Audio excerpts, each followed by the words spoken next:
2 o'clock, so we'll start, and welcome to the Economy, Business, Growth and Skills Over and Scrutiny Committee. First of all, apologies for absence. We have apologies from Councillor Cecile Biant. And we've got Councillor Peter Malcolm in her stead, and thank you for doing that, Peter. Welcome, Chair. The next thing on the agenda is urgent business. Now, I'm sure we all expect us to consider what's happened with Carillion. So we are going to have an update, a verbal update on that, but we're waiting for Eamon to come in because he's going to give it that update. So as soon as he arrives, we'll come back to that item. So if you just persevere on that one. Next one, any declarations of interest? Thank you. Next thing is the minutes of the meeting held on the 8th of December. In looking at these minutes, there's been a request for one fairly minor change, and there are also a couple of typos in here. The typos I've already passed over to Susan, and Susan's has come up with one request for an alteration on the minutes, which is fine. Do you want to read it out, Susan? Thanks, Chair. On page 9, the second paragraph, we're just going to add in there, after the sentence which finishes, to ensure that this was incorporated into the work of the committee. So that's the sentence, review, task and finish group to ensure that this was incorporated into the work of the committee. I think this is where I'm adding it. Yes, you've got the email in front of you. Then the sentence would be, a member felt instead that this subject was a core and continuous issue for this committee, and that's the business of fair economy and fair wages. And I would appreciate it if that could go in. Thanks very much. I mean, personally, I would support that. I mean, it is a core part of this committee's work. So, are we happy to make that amendment to the minutes? Yeah. In which case, subject to those couple of typos, and has anybody else got any comments, can we approve the minutes, please? Yeah, agree the minutes. Thank you.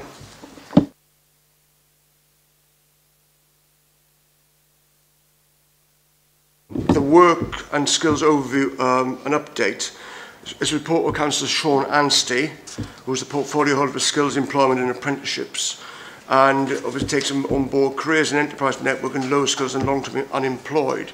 But also, I think we've got a number of reports here all in relation just to skills, basically.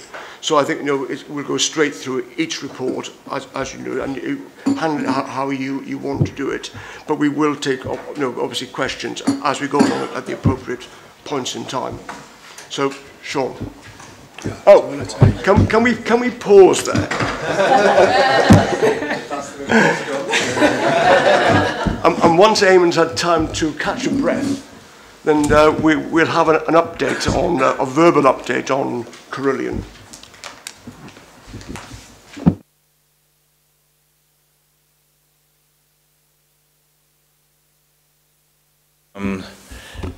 Yes, I mean, as you mentioned at the last meeting, you want an update, and we are still in the process of discovering more about the overall position of what was Carillion and the implications for Greater Manchester. But just to give you a bit of a heads up, obviously, as you will know, the Carillion main group has been put into the process of liquidation, but not all of the companies that were part of Carillion are in that package. There are some that are continuing to trade, including some that are currently contracted with Greater Manchester partners to provide services. So the picture is mixed, to say the least. The overall engagement of Carillion across GM was and in the continued trade is still broad. You'll be aware of a number of contractual relationships.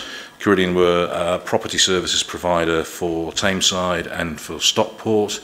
That part of the company which was providing those services is continuing to trade, but I think that's only probably for a short period of time. They were also a principal contractor in a joint venture with Morgan Sindall on the Thames Road, linking Stockport to Manchester Airport's £300 million capital programme. And there is currently discussion on with the other joint venture partner as to how they might take on responsibility for those liabilities. The Carillion were the main contractor in construction of the college at Tameside in Ashton. And I know that conversations are underway as to how that building can be taken forward and that contracts be novated to new partners. I wouldn't claim any knowledge of detail in that regard. One engagement which will need to be resolved, and again is the subject of detailed legal advice, is the relationship between Carillion and Manchester Airport Group, because Carillion are shareholders in the Airport City joint venture, along with the Airport Group and others, and that is being, I say, examined by legal advisors as we speak. So there are a very significant range of engagements that various councils and partners had with Carillion, all of which will need to be resolved individually. So there's no quick summary as to how we're going to deal with any or all of that. What is less clear is what the impact will be on the Carillion supply chain. Because quite clearly a number of subcontractors, probably a significant number of subcontractors were engaged with Carillion. Advice from the Chamber suggests that there was something in the region of 1,000 subcontracts. Clearly some of those will be delivered, some of those will be nearing completion, others may be under threat. So we do not know what the extent of the impact will be on the Carillion supply chain, but that is probably an area that will emerge more clearly over the next few weeks. As you know, the government has given a clear commitment that it will support the delivery of public services and protection of jobs within Carillion. Again, the detail of that is still to be worked through and precise terms. So I wouldn't want to give any categoric assurances about what that protection will extend to or how effective it will be, but quite clearly we and other local partners will be encouraging the appropriate Secretary of State, and Greg Clark, who's the Secretary of State for Business Enterprise and Industry, is leading a government task force looking into the Carillion collapse. We'll be clearly urging him to make certain that protection is as extensive as it can be, both in respect of local GM businesses but also local GM jobs. So it's not a terribly simple picture, I'm afraid, but hopefully that gives you a bit of a flavour as to where we are and where some of the key issues are that we need to resolve.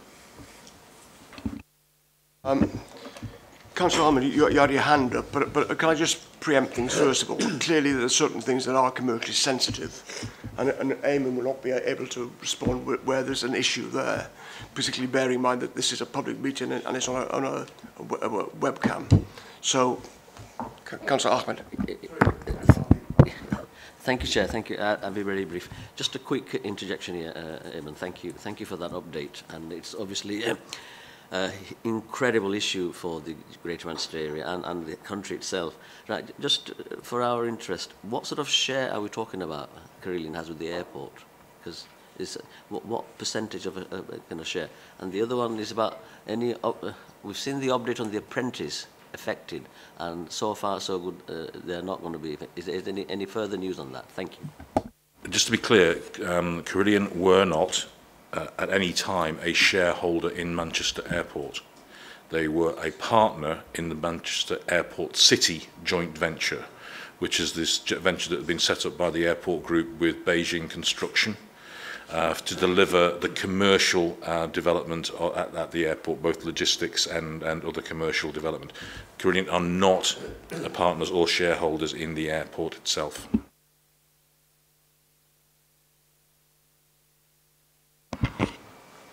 Thank you, Chief Executive. Can I just highlight that all of us would want assurance that you can see that as local councillors we do have a big concern about the subcontract jobs, that 1,000, that sort of figure that you mentioned, that that are part of the supply chain, and you know, anything that is done, obviously, we're to somehow address that, we're all supportive of, because I mean, jobs is something that's on this Scrutiny Committee's agenda, so you can see why I'm raising it, because I haven't heard anything from government that they're seeking to, if you like, act to protect in any way that. Am I right? I think you said that really that they're at the present time looking to, or they're acting to protect the Carillion positions. In fairness to government and to the Secretary of State, they have been clear that the remit of the task force will extend to the supply chain as well, because there is a clear recognition that the ripples of a collapse such as this extend far and wide. And I would want to give members an assurance that insofar as we can, we'll be doing all that we can to support any local businesses that have been adversely affected by this. And we're already in conversation with other government agencies about what interventions might be needed. I mean, clearly, if we are dealing with a local company that's been adversely affected and they're seeking support, we would need to take a view as to whether or not we could support them and in what way, but that would need to be the subject of a commercial conversation at that point. But certainly would be very, very keen to work with local partners and local councils with their partners to see if there are things that we could do to support those businesses. Mark. Yes.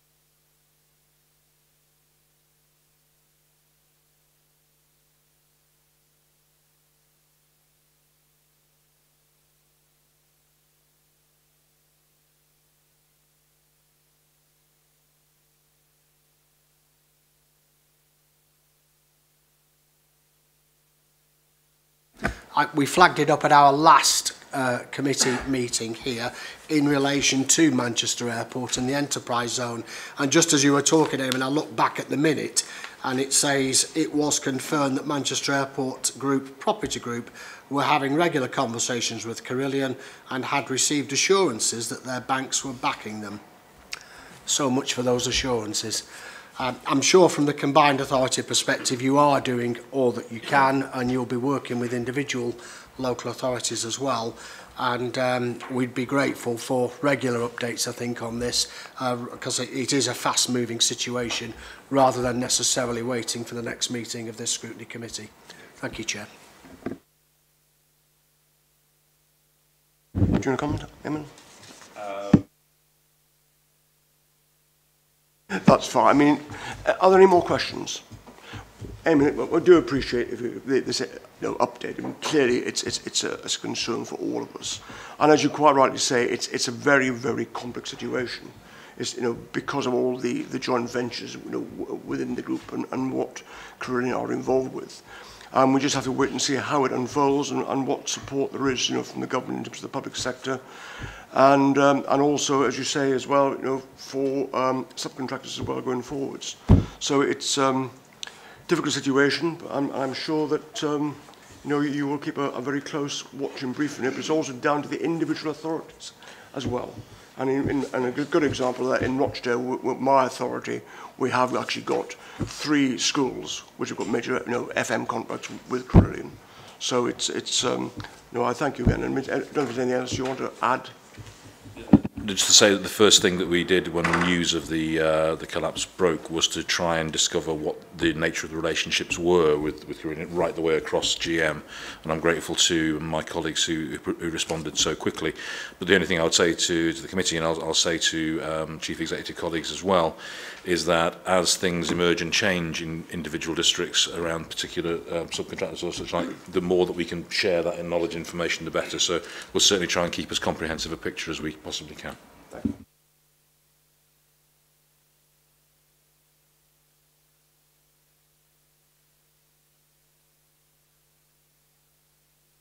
Well, Chair, thank you very much. And between sort of myself, Gemma, Nicola and Matt, we'll try and weave through the different presentations. I think what I would say, just in opening, and this will be no surprise to sort of members of the committee, that there is an interconnection between all of the work that we do in skills and employment. So when we talk about skills capital, that will relate insofar as it does to the area-based review of FE provision and into sort of the other aspirations that we have in the work and skills strategy. So it would be quite helpful if we can try and get through the various presentations and then take questions, if that's okay with the committee, because I think we'll probably pick up some of the points as we go through.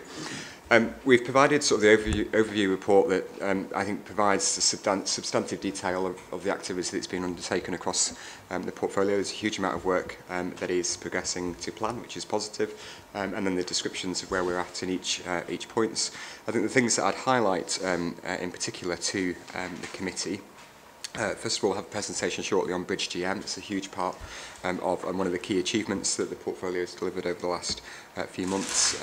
The comments that we've got in the paper around adult education budget, we continue to work with DFE to ensure that we are able to progress the devolution of adult education for the 2019-20 academic year. In March this year, the Institute of Technology deadline for the first phase submission is upon us, and we've been working with the Local Enterprise Partnership to ensure that we can try and get a pilot IoT into Greater Manchester. And there's a number of papers that we've taken through the combined authority over the last few months in relation to apprenticeships and a public sector approach to apprenticeship and utilising the levy to the fullest effect that we can in the city region. In relation to the area-based review of post-16 provision, in particular support is being given to Trafford and Stockport for their merger, and it's a key priority focus for us at the moment, and also working in particular with LTE Group around Manchester College's aspirations and Oldham College as well. So I think they're the key colleges that we probably reference in terms of the ABR. And then finally, next week we launch the Work and Health Programme expansion. It's a £52 million scheme, a key component of the Greater Manchester devolution deals of 2014 onwards, so we're really pleased to be able to do that. And I think actually will be one of the first tangible things that people across Greater Manchester will see of how we can get employment support and health and well-being together in the same place. So we're particularly pleased to be able to do that. So I think that's all I wanted to say in terms of opening sort of introductory remarks, and I'll hand over, if that's okay, to Nicola to do the Bridge DM comments.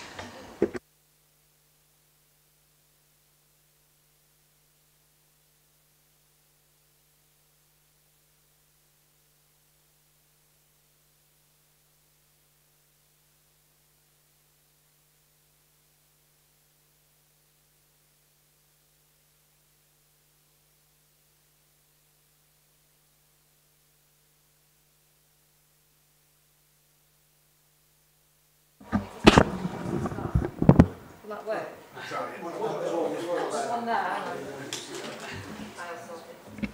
All right.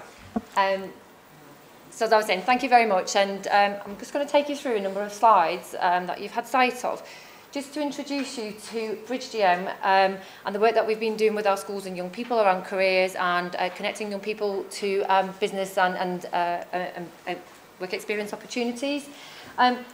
Many of you will be aware, I'm pretty certain in the room, that we have been waiting for many, many years for the long-awaited DFE career strategy, and I'm happy to say that before Christmas, just before we all went on our break, the strategy was launched. We were really, really pleased with that because actually we anticipated what was going to be in there. We were already working towards many of the ambitions that were set out in the National Career Strategy, and arguably we were somewhat ahead of the curve on some of the developments, so we felt we were really well placed to respond and also to show alignment between what nationally government wants for young people and also what we want in the Greater Manchester Combined Authority area. And we were able to be in that position because for probably the last 4.5 years we've worked really, really hard with our local authorities, with our providers and with our schools to get into a position of a real position of strength. So I've highlighted there just a number of areas where we've already started work, particularly around those young people and making those connections with business, which I think we've always recognised has been somewhat of a gap. So we're quite ahead of that. So we're really keen on that. Leading on from that, I think none of us in this room are unaware of the challenges. I think we're all quite confident that we know where we've got issues or that we want to work on.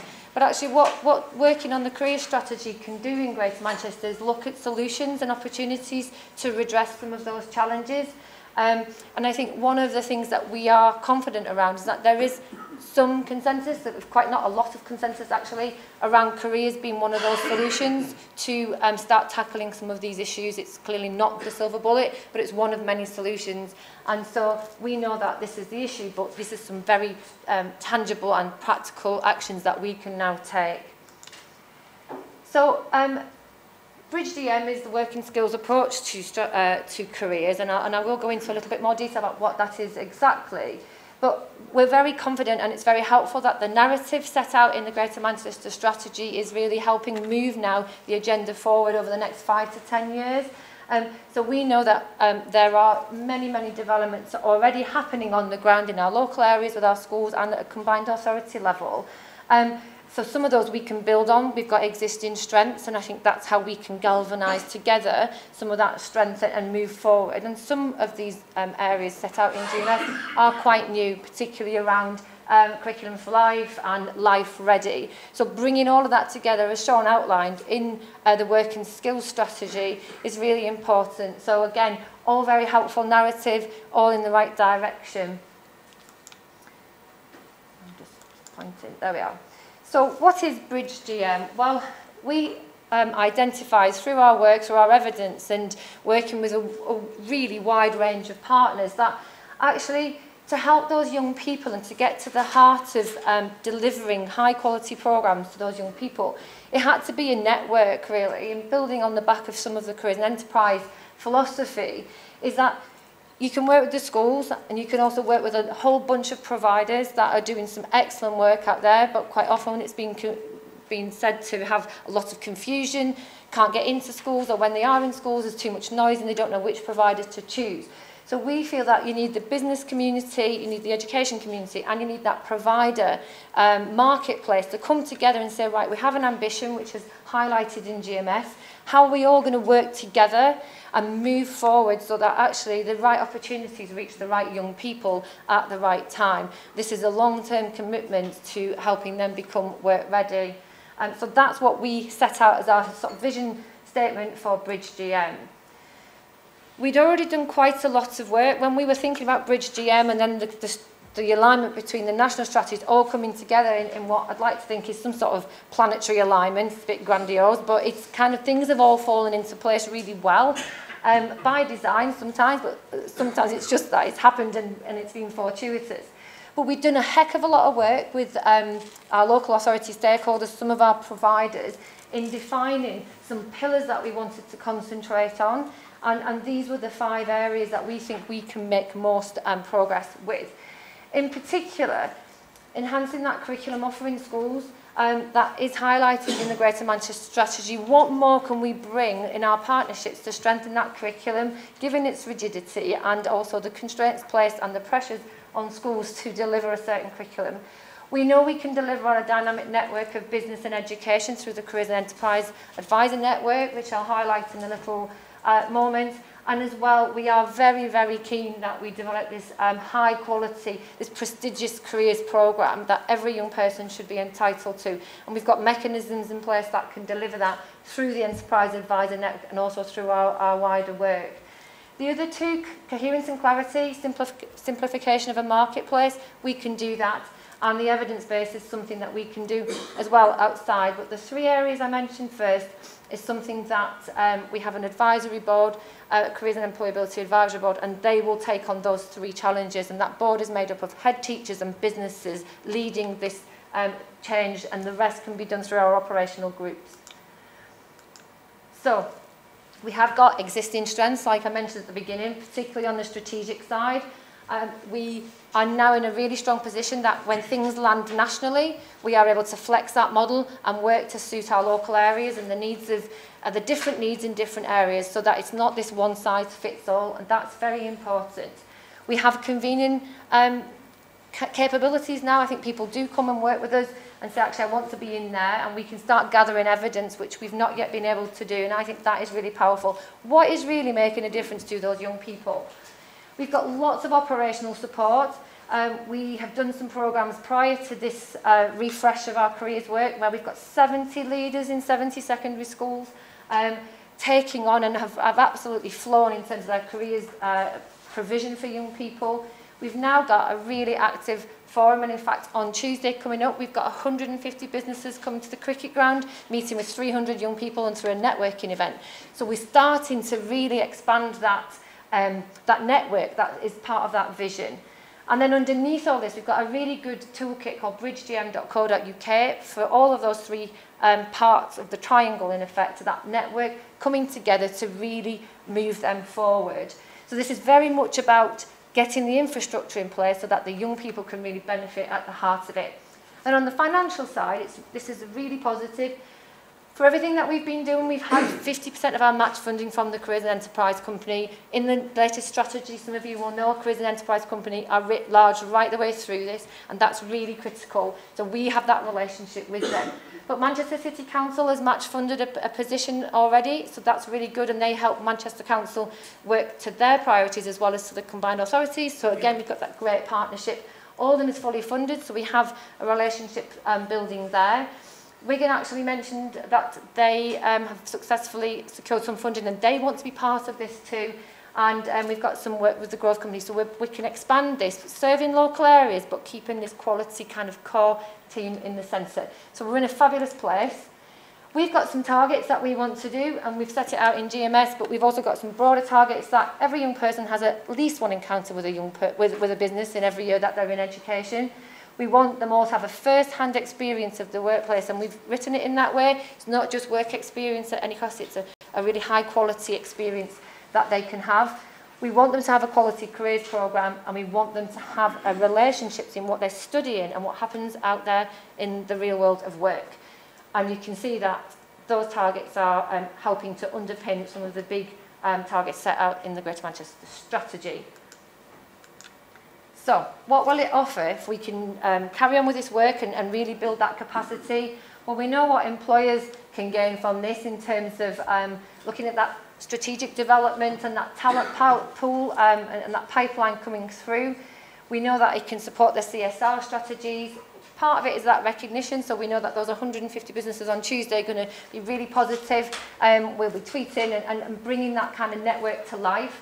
And there's also someone in our team who can be a dedicated member to support those employers. And we know that from a school perspective, that this missing dimension, which was around the employer engagement, is really starting to change the conversations.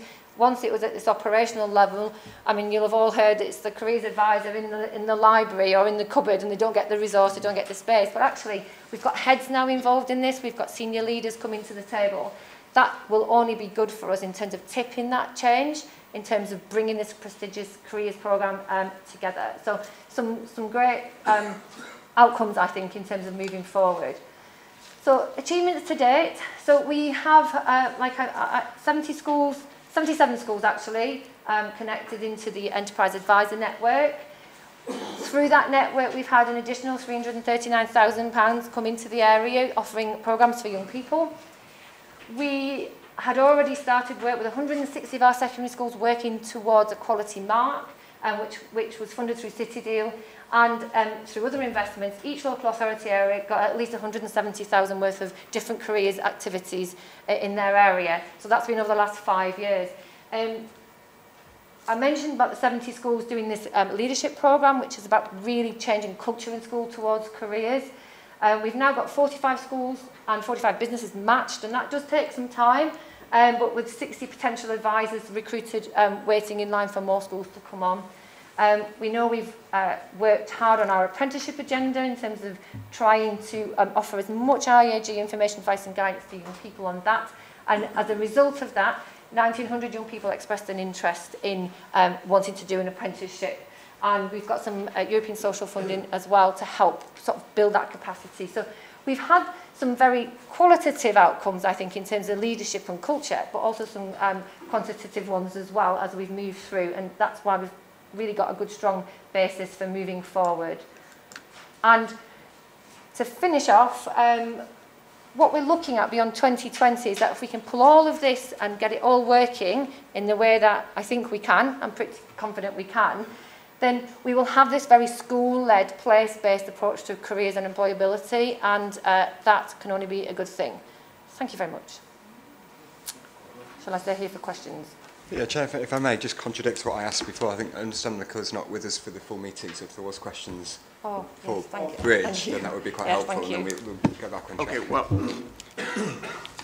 can we, sorry, combine this, like, the question on this session with anything we've got on the first report, which was the detailed overview, perhaps? Because there may well be some questions there. And I would just like to make an observation, really, on that. That information is very, very helpful, very detailed.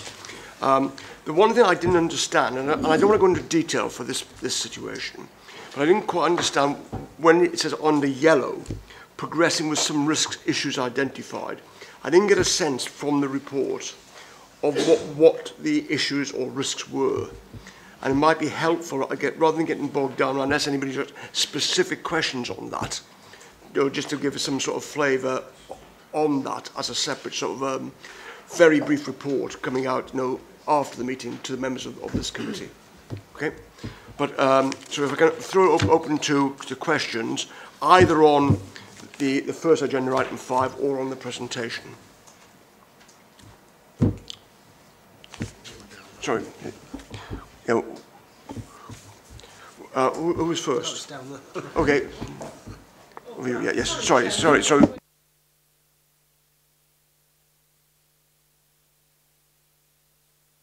Thanks very much.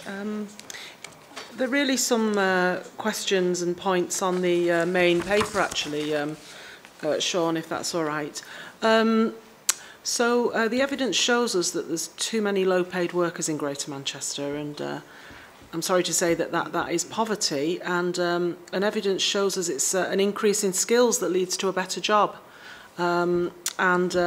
Also it shows us, unfortunately, that it's the low-paid who have the hardest time getting access to skills training. So could you say anything about whether you feel you're concentrating enough on the adults already in work who are on very low pay or low pay? Low pay itself is a large number of adults in Greater Manchester, I'm afraid, and whether they're getting yet enough access to all of this skills work in Greater Manchester. The other thing I actually want to touch on is page 9 of the skills document, and that is about the Job Centre Plus integration. And that says that despite the lobbying of government by GM, there's significant confusion and concerns that remain regarding universal credit implementation and local impact. And evidence from the pilot sites shows the clear harm done to individuals and families by change to universal credit. There's been debt, hunger, excessive poverty and ill health. Many of us are aware of that. So I need a view really on whether the government is resourcing this piece of work enough in GM to drive down what is highlighted in this report as the confusion and the concern.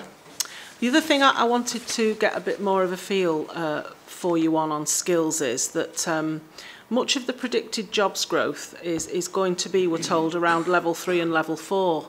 And all those predictions, it's superb to read all of that detail. But sadly, in some parts of Greater Manchester, we do still have notable groups of adults with low skills and also no skills. Thank you, that's set out clearly in the paper.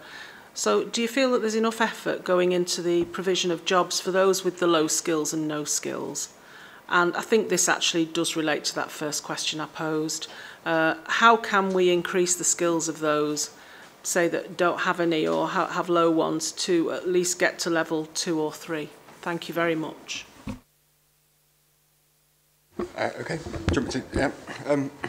Well, so thank you for those points. I'll start on the DWP point on universal credit, if that's okay, and then move on to skills. And Matt may want to contribute to this as well. I think the first thing to say is that I think it was well recognised that the implementation of universal credit clearly was a topic for discussion as the budget was set last year, and there was a number of pieces of lobbying that we undertook to ensure that effectively, as universal credit is rolled out across Greater Manchester, that those experiences that you would want nobody to experience, that we could make sure that it was done so in a way that was as good as it can be for people who are accessing that support. It's fully rolled out in Trafford, and I understand Oldham, I think is the case. So we need to we're making sure that we learn from from activity in both of those boroughs before it's rolled out across the rest of Greater Manchester. But I think on a wider point, I think I'd describe our relationship with DWP as good. Actually, we're very effective working relationships with DWP in Greater Manchester, and I think they've improved quite considerably over the last 6 months in particular. I think what that enables us to do is that, you know, if there are particular concerns that we need to raise with DWP, we're in a pretty strong position to be able to do that, and we're very happy to do so. Our local relationships with Job Centre Plus are strong as well, and we changed the footprint of JCP last year to reflect the city region's footprint, so as opposed to having two different DWP areas. And I suppose it's sort of linked then. So if you take the work and health programme that we launch next week, that has four key pillars in it really. One is how do we support those who are in work where we need to see progression. So your point about in-work progression I think is particularly well made. So we have too many people who are at entry-level jobs who are not progressing through the labour market. That's doing two things. One, it's not freeing up those jobs in the first place for people who are not in employment to get into them, and two, we're not seeing progression in pay levels that we would want to see across Greater Manchester. The second part of the programme is those who are in work but at risk of falling out of work, so we need to do a better job at identifying those who might be leaving employment so that we can support them back in quite quickly. Third is the existing working well cohort, which is those who have been out of employment for a number of years and have been through what was the previous work programme, so where we give targeted support to help people back into work. And then fourthly, and this is a new component for us, is there are people in our communities who will just not work. So how can we make sure that we support them too? So that we shouldn't sort of accept that just because somebody isn't in employment doesn't mean that they can't be contributing meaningfully to their community. So the work and health programme tries to hopefully cover off those different bases. You know, those who we need to see progress, those who are at risk of falling out of work, those who are out of work and need to get back into it, and those who are not working at all. So I think that's hopefully we'll have some real tangible benefits for people. In relation to sort of skills policy, I think there's two things really that I'd probably say in response. The first is our relationship with employers. One of the key pieces of work, and it was in the Mayoral Manifesto, was around a good employers charter. So we want to speak to employers about clearly not just pay levels, but the level of training support that's provided. Most of the employer base in Greater Manchester is small and medium-sized businesses. So how we engage with employers is sometimes difficult. What we can do is use our larger employers to sort of work through their supply chains and try and get employee practice changed that way. And secondly is then, as we prepare for the implementation of adult education budget being devolved to Greater Manchester, what adult education budget pays for today in the city region primarily is level 2 support, so those who it's fixing what has gone wrong at schools.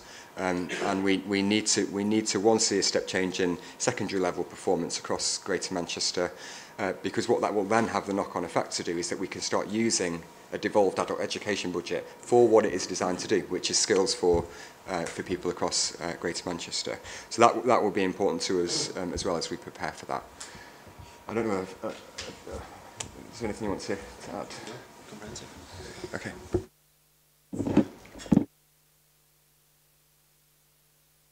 I think Jane's next. I think. No, Kate.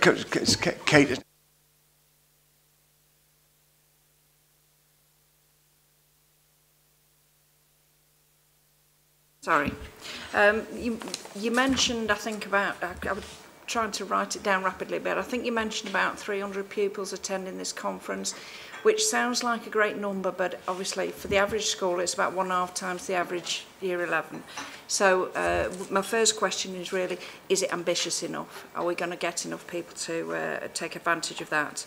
Secondly, you talked a lot about apprenticeships. I wondered what was the relationship, if any, with the apprenticeship levy, because I know recently, only a few weeks ago, there were issues raised about the apprenticeship levy and it not having the response that it should have had, all sorts of issues, and actually the number of apprenticeships had dropped. And is there any relationship with the service that you're trying to provide? And thirdly, have you looked into any linked with trade unions. One of the little bit of a job that I do, it's not really a proper job, but I go into colleges, and as part of their enterprise and employability courses, I go and talk about the role of unions, and there seems to be an important role there in that enterprise, particularly employability, because of the way in which, if they understand about unions, that can develop important skills that they need in the workplace. So I wondered if you'd had any relationship with the unions to look at that side to see if it can support your work. Thank you. Okay, well, thank you for that for those questions. I think on the first question, is it ambitious enough? I think, yeah, it's 20 schools and they're each bringing 15 young people. So that's at least one school from every local authority area. And then coordinating that with 300 young people and then those 150 businesses is actually quite a giant undertaking to just manage that, because they are moving every 10 minutes around. It's the first time we've done this in Greater Manchester on this scale, and the idea is that we probably wouldn't want to do it any bigger than that, because I think just even finding a space for it to manage, but we can do more of them. And I think that's the idea. So if this is successful, we'll evaluate it, get some feedback from the young people, and then we'll run a series, because then we'll have it all set up. And I think once the businesses get an appetite for it, I think we'll see more coming to the fore and say, yes, I'd like to volunteer, and we can do that through Bridge GM because there's a mechanism. So as a starting point, I think it's ambitious enough for now, but I think as we move on and the team is scurrying away trying to get all that seating organised, but I think in time, yes, we need to do more of them. There are some other ideas about how we get young people in front of businesses and into the physical building of where an employer is situated, to give them those real life tangible experiences. So I think, yeah, we will look at that, and I think it's great that if people are saying you're not ambitious enough, then that's really good for us. We'll do more, and let's do more together. On the apprenticeship side of things, in terms of the young people side of things, I think numbers have stayed relatively static as they are in that 16 to 18, and I think that is something that we had hoped to address through information, advice and guidance. And I think what we do know is that they're more informed. What we need to know and understand is how do you take the information side of things and be more informed and translate that into action. And so there are other projects that are happening for when young people are 17, when they're more likely to want to enter and make decisions about going into the labour market and seeing those changes into practice. In terms of the levy, I don't have anything to do with the levy, and I think Gemma might be able to sort of add into that, but we are looking at potentially a project that might help schools who have a levy contribution to make, and how that might help the workforce, which I think would have a much more positive effect on how young people see apprenticeships if they've actually got apprentices in their workplace working alongside them. I think it would also help schools shift their sometimes bias towards what is a good route into employment. So there's lots of things that we can do, but I think in terms of those mass shifts in numbers at that age group is quite a challenge. But Gemma might want to add into that, and then I'll answer the third question. So you're absolutely right on the specific levy question, and we can share some of the recent statistics on that. So the levy, absolutely, in terms of apprenticeship reform, has seen a decrease. I think there are different elements from a kind of viewpoint of business. They're trying to get their head around what the digital account means. It is a national thing. It's not just happening in Greater Manchester. And we have got kind of plans in place now to ensure that we utilise the levy in Greater Manchester, pull more levy into Greater Manchester. We've got a public sector apprenticeship approach as well. So how do we utilise the kind of vastness of the public sector in terms of the levy spend, but also the quality and the social value that can bring as well. So I don't think government were expecting it to dip as much as it has done, but we're absolutely monitoring those figures. It has all happened in the last quarter of last year, which was when the levy came in. It's a huge shift. There's huge lags on kind of how people can get paid and all of those types of things. We've done a huge amounts of work with the Chamber to understand from an SME point of view, what is it meaning, what barriers do they feel, and then sense checking it with larger employers as well, as to say, well, are you going to spend your levy, because we don't want to lose it to Greater Manchester, so what is it that we need to do? So I think there's packages of support that we absolutely have to put in place to raise the kind of the quality and the starts at all levels. But it comes back to the low pay point as well. The levy can be spent to upskill those individuals in work. That is a massive, massive part of the beauty of the levy, if you can call it that, is we can reskill, but we need we need to understand the jobs. So we need to make sure that the standards are in place. So those level 4, level 5, level 6 in terms of degree level as well. the jobs that we might be seeing in the future, the standards aren't there yet. So it is a bit catch-22, but that doesn't stop us. That doesn't stop us working with our providers or working with our businesses to ensure actually we understand what's happening and therefore we can push forward. And can I just add on to Gemma's point? Obviously, you'll be aware of the technical education reforms, so where young people have this line of sight now into occupation, so there's a lot of work happening behind the scenes in terms of preparing young people to choose a T level in effect, which could be an apprenticeship and it can be classroom based, but with a substantial amount of work placement around it. And I think those reforms could make the difference, and I think we just need, they're a way off yet, but we are helping our colleges to become roots ready. So I think there's something in that as it, and it might be something for this room to understand a bit more about that and where it's up to. We're doing quite a good programme with the Gatsby Foundation on that. And then your final question around the unions and the support that they offer schools, I think absolutely what we're trying to do is bring this cohesion. If you remember on the pillars, we have on Bridge GM, we have like a directory of all the things that we know about that are happening, and we have coordinators in at least 80 schools, I think now 77 schools. So we have points of contact straight in who are looking at strategic planning around careers. So if we could understand more about that offer, then we could build that into a needs analysis and work with the unions on that. I mean, I think they're on the Skills and Employment Partnership Board, and I think that this did arise a couple of years ago around this. There was some project working, so it'd be good to resurface that actually and see what more we could do. Are you happy with those answers?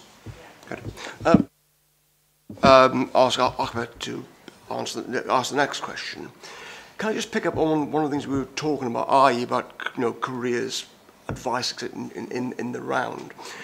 Years and years ago, when I was quite heavily involved in this as a chartered accountant in relation to the local society, I used to attend what they used to call careers fairs, massive careers fairs in GMCA, and it was a wonderful opportunity for youngsters taking either GCSEs or A-levels to actually understand what the opportunities were in a whole raft of industries in both the public and private sectors. Are these done anymore, or they are, and how do we promote those? And are they done in Greater Manchester these days? I think it's a good question because I think employers get a lot out of those big events. So there is one, there's Skills Northwest, it happens in March.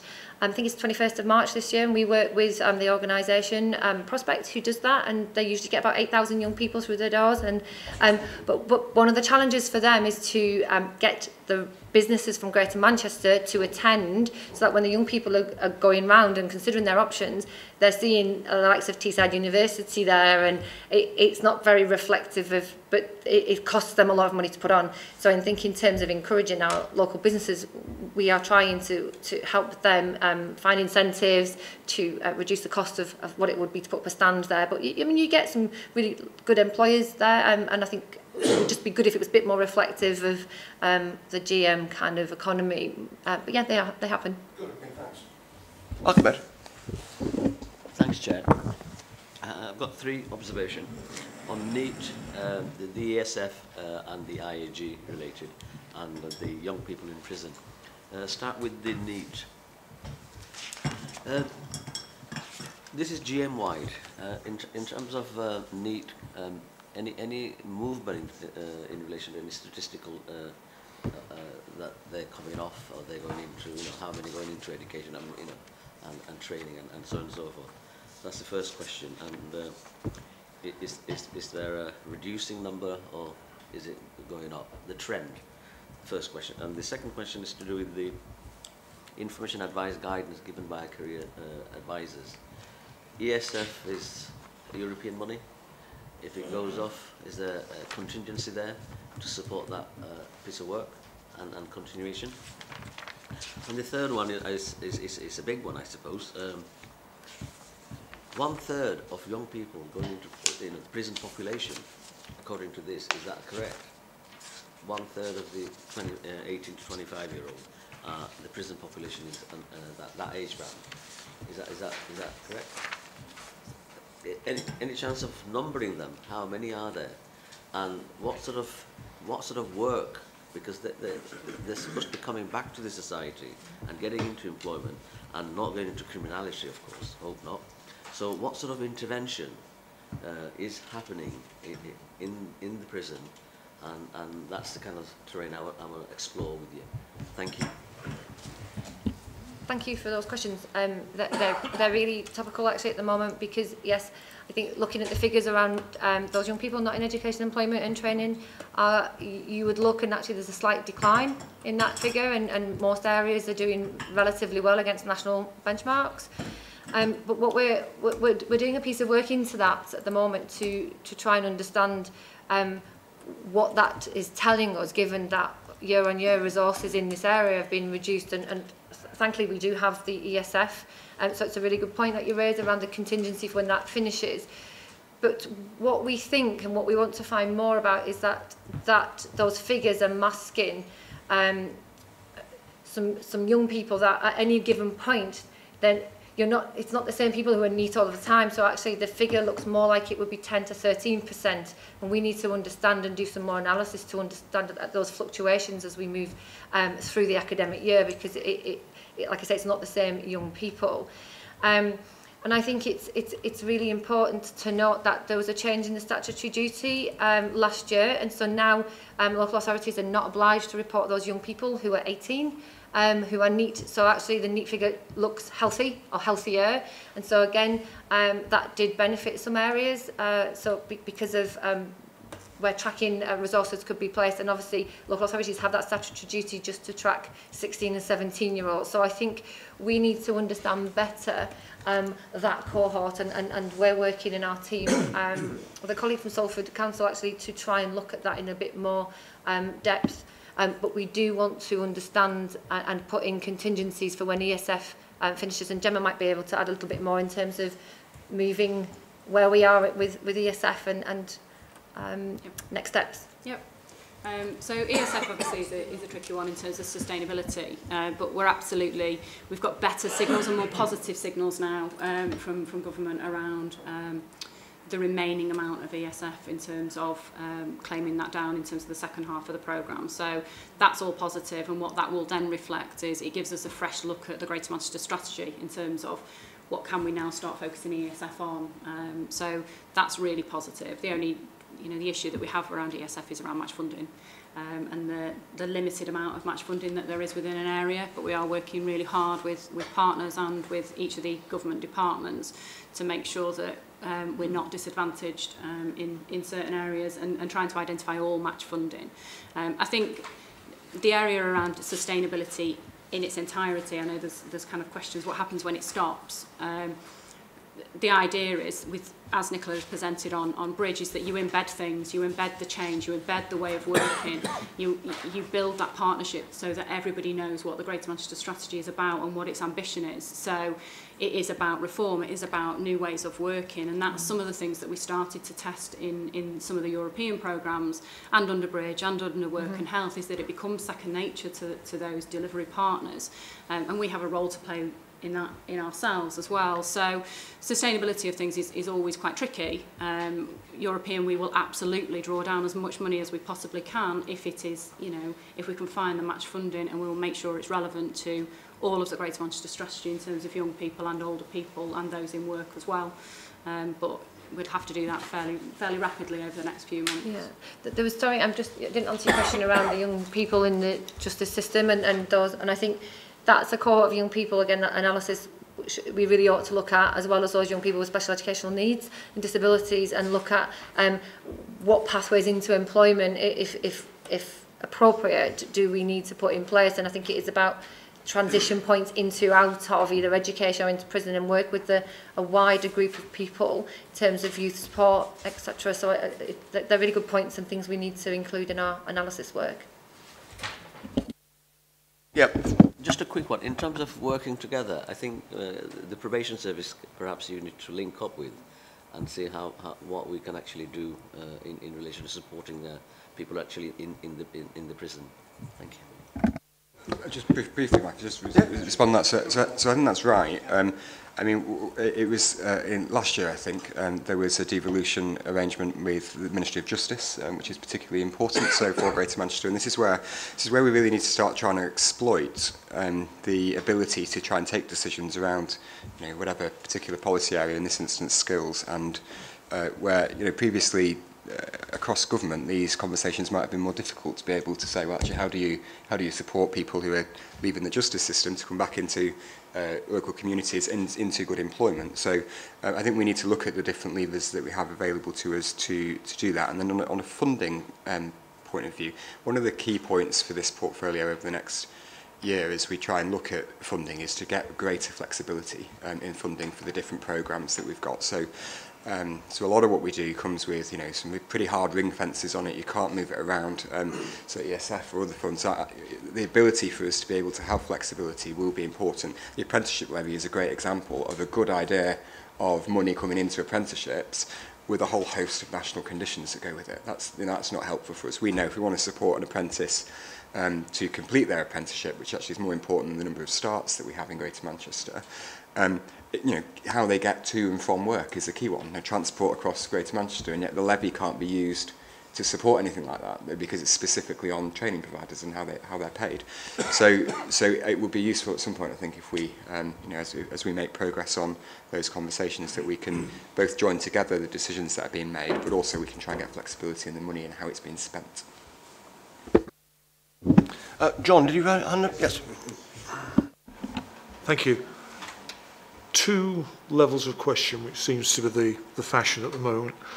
Going back to the cricket ground event, 300 is a large number of people. Do you have any feel for how those 300 were selected and how they got there? And moving on from the event and the selection of the event to the end of the event, what do we think the employers see as success and what the attendees see as success from an event like that? Okay. Thank you. They're really good questions, actually. I'm just thinking the last question, I'll be thinking on the first one.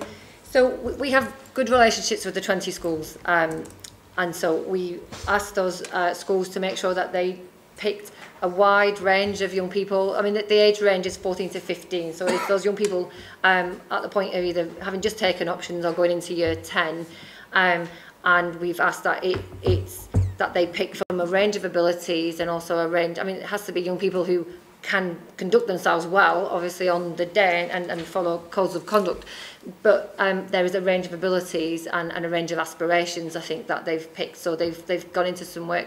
The young people have to do preparation before they come, so they have to think about the kind of questions. They've got a sense of the types of businesses, so they're not coming kind of unprepared, I think. So in terms of outcomes for the business, I think our expectation is, one, that they have a really good time. First of all, it's enjoyable and it's fun, and that they get to have some quite interesting questions from young people, that they change their perceptions around young people, that they're not inarticulate and haven't got an interest in different jobs, but that the young people equally ask the right level of questions, so that they think, actually, because of that one conversation, I'm really thinking about something different I'd never considered. I didn't even know that job existed. Or I learned from that person that I actually never want to do that job again. I never ever want to do it. I mean, we won't be feeding that back to the employers, obviously. But I think it's about that reciprocity between the two, and that together people shift their views around, actually young people are ready and willing, and that employers and jobs aren't actually boring, and there's some really interesting and varied jobs out there, and everyone is inspired by that. I mean, the whole thing is about getting that energy. Okay, John? Yes. Roy? Thank you. I think first to say, I know it's a mundane thing to say, but it's a very good report, and I've found it very interesting, the initiative, and I'm better informed, etc., etc., and other plaudits, because one goes on to a point, and then you think, well, nobody actually said how brilliant it was. It was very good. It's very good. So, and we've had some good questions, some of which I wouldn't have thought of. So my question is pretty mundane. And you may say, oh, you missed it on page 8, whatever. But I've been involved with certain groups, Gateway, mentally handicapped, people learning difficulties, air cadets, so on and so on. And they embrace careers, initiatives at all levels. People are going on to Oxbridge, people are struggling, we know are going to struggle to find any kind of a job, and so on. And what I didn't see in here, and I may have missed it, was whether you involved voluntary groups. And I say that because I've also been 40 years governor of a secondary school. And every time you watch telly, some minister, whichever party, says all the schools must include more on citizenship, more on the Prevent initiative, more on sex education, whatever. And I think we are, in secondary schools, we have been under pressure for years. What do you drop? What don't you drop? Certain things are compulsory, and so on and so on. So if you can get better careers, and it has gone down, it has suffered, I think, over the years. If you can get better careers education for half an hour in a week in a school, well done. But there's time out there when a lot of teenagers say we've nothing to do at night, etc. Now, I'll just give one example, air cadets. I was surprised to find a statistic the other day that 25% go on to the RAF. So they come 1 or 2 nights a week from 14 to 18, say, some beyond. And they're looking at this as a possible career. They go to RAF base, so on. And you can repeat that in our town, the Army cadets, the Naval, the Sea cadets, the Fire Service cadets, and so on and so on. And there are all sorts of voluntary groups out there where their time in the evenings could be used, and they could take more youngsters if they were better publicised. So, come back to my plebeian point, really, is, are you using these groups? Are you involving them? And are they having any say in this? And I don't want to exaggerate the importance compared with the whole of children at school, but I think in most towns there is quite a base of people you could draw on with regard to careers, some of their time being spent on careers. Thank you.